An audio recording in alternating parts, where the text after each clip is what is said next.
Hey guys, it's Vampire Mike from Sega CD Universe. Wanted to do a quick video just showing some stuff I picked up the past few days.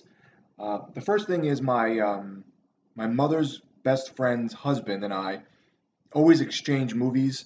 So if I have some movies that maybe I'm not going to watch again, or he's watched and isn't going to watch again, we'll trade stuff just randomly. Just be like, oh yeah, you take this, take that. We never know what we're giving or getting really. Like it's just like, oh, here's a bag of stuff for Steve, and I'll get a bag of stuff like a couple weeks later with random stuff. So he gave me some really cool Rue Morgue magazines, which I really enjoy, and a Scream magazine, which I hadn't heard of. I think it's like a UK horror magazine. It's pretty cool.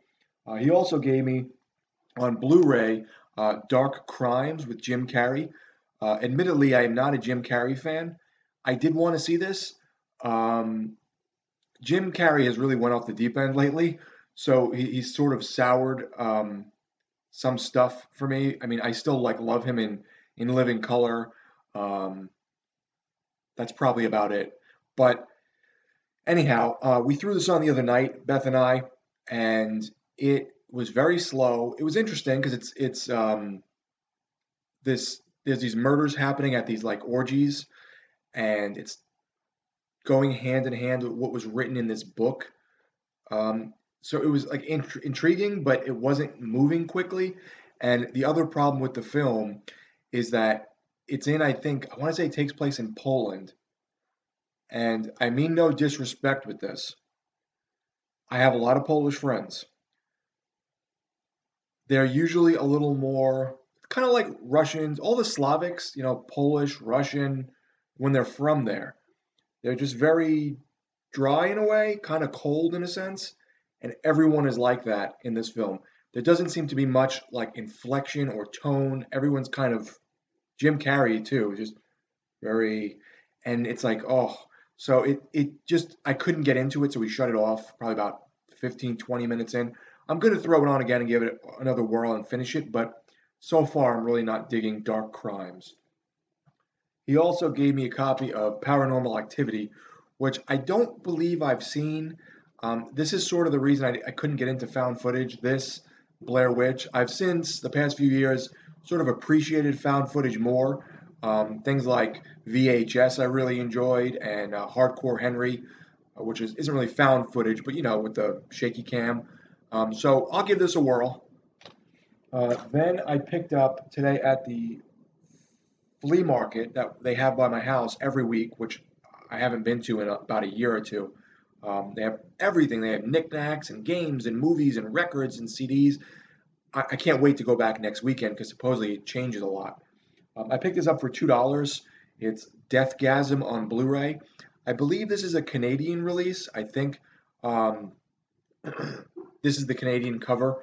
The American cover looks different and it has some extra special features. So this came in a like nerd or horror block, as you see here. So I saw that and I was like, oh, this might be hard to come by. I saw the movie once a while ago. I remember thinking it was funny, but I don't remember it well.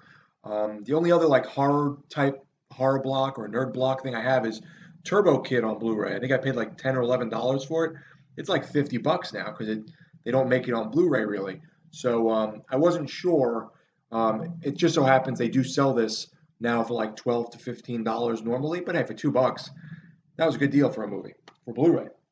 Then I went over to GameStop, and my buddy brought this from home. He is letting me borrow this because I want to play it, but I heard very bad things, and that is Agony.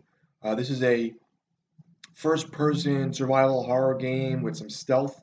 I'm not a stealth fan, so I'm hoping this is fun. I like the imagery a lot, what I've seen, but every review I've seen just really does not speak highly of this game. So we'll see. I also picked up while I was there um, Lego City Undercover. I had this a while ago on Wii U, probably about a year and a half, 2 years ago, when we first got the Wii U. And Beth is a big Lego fan. The games. She couldn't get into the driving. She found it a little difficult. I don't know if it was because of the Wii U gamepad or just because there is a lot of driving in this game. So I picked this up for her today. Hopefully, she seems to have gotten very good at these games. I mean, she beat like Star Wars and I think The Hobbit and one of the Marvel ones and the Jurassic Park. So she's honed her skills with Lego games, so I think now she could give this a whirl and she'll probably like it. So if she doesn't, it was used, I could always return it, but pick that one up again. And I picked this one up, Ultimate Marvel vs. Capcom 3. So I really like this game. 2 is probably my favorite, but this one was good. Infinite is out. That one's cheaper than this. This is a GameStop exclusive. It's Ultimate Marvel vs. Capcom 3, excuse me. It's a GameStop exclusive on disc, otherwise, it's only digital. They only had one copy. I don't think GameStop really has many of these left. I think each GameStop probably got like one or two. So it's still 40 bucks. So with my Pro card, it came to 36. I had a bunch of credit. And yeah, so I wanted to pick up a Marvel vs. Capcom game for my Xbox, but I really heard the new one wasn't great. And I know they took away a lot of the cool characters from the X-Men. So I figured I'd get this one. So I picked this up. The last time I had this was when I owned a Vita. I had this and I had Street Fighter Cross Tekken, and I really liked this one. I think I liked it better than Street Fighter Cross Tekken. And finally, I picked this up from GameStop as well. Rise from your grave. I picked up the werewolf from Altered Beast, but I don't know if you could tell. He's usually brown like this. This is the special edition GameStop gold one. It's kind of hard to see here, but he's gold. He's got gold paint on him. So he's like a little special or whatever. So I'll probably keep this one in the package. I was talking to my buddy Brian at GameStop, and I said to him, I hope they release Toe Jam and Earl when that new game comes out. That would be cool. So I think this is cool that they released it. I like these retro-looking aesthetics where there's like squares that are like building the guy, kind of like the amiibo they did with Mario with the squares, and the Legend of Zelda one where he's like retro and squared off. So yeah, that's all my stuff for today.